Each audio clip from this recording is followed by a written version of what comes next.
नमस्कार, कैसे हैं आप सभी। बहुत बहुत स्वागत है आप सभी का एस्ट्रो तक में। मैं हूं राखी मिश्रा और आज हम बात कर रहे हैं वट सावित्री के विशेष व्रत के बारे में। और इस बार ये जो व्रत है वो 26 मई सोमवार के दिन रखा जाएगा और इसी दिन खास तौर पे सोमावती अमावस्या का योग भी बन रहा है।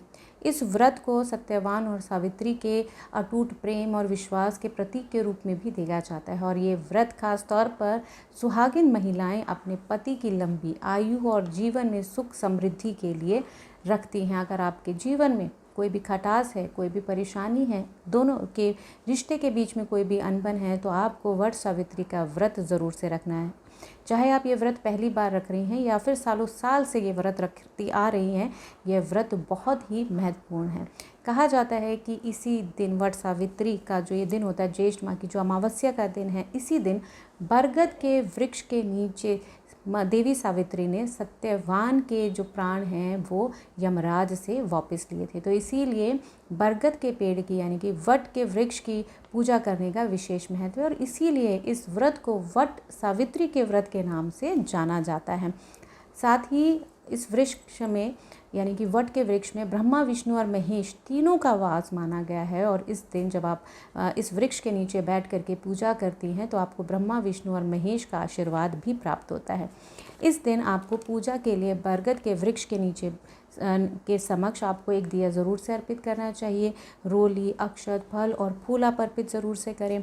आप साथ में श्रृंगार का सामान ज़रूर से अर्पित करें और वहीं खुद भी 16 श्रृंगार के साथ ही आपको इस दिन तैयार भी होना चाहिए। सूती धागा ज़रूर से रखें, चाहे सफ़ेद रंग का हो या लाल रंग का धागा हो। सूती धागे से आपको वट वृक्ष की परिक्रमा ज़रूर करनी चाहिए। कोशिश करें कि अगर 108 बार आप परिक्रमा कर सकती हैं तो 108 बार परिक्रमा करें। अगर नहीं कर पाती हैं किसी भी कारण से कम वट वृक्ष की 11 परिक्रमा आपको ज़रूर करनी चाहिए।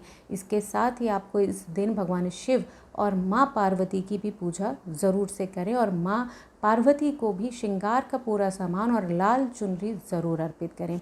अमावस्या का दिन क्योंकि हमारे पितरों को भी समर्पित है और इसी दिन विशेष वट सावित्री व्रत भी है, तो दान पुण्य का भी अपना ही महत्व होता है। तो इस दिन दान भी आपको ज़रूर से करना चाहिए।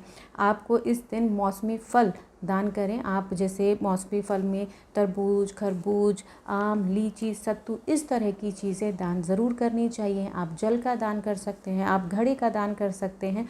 तो क्योंकि ये जो महीना होता है, जेठ का जो महीना होता है, वो बहुत ही गर्म महीनों में से माना गया है और इस समय पे आपको ऐसी चीज़ें दान करने से, ख़ास तौर पे विशेष दिनों में जब हम ये दान करते हैं तो इसका महत्व और बढ़ जाता है।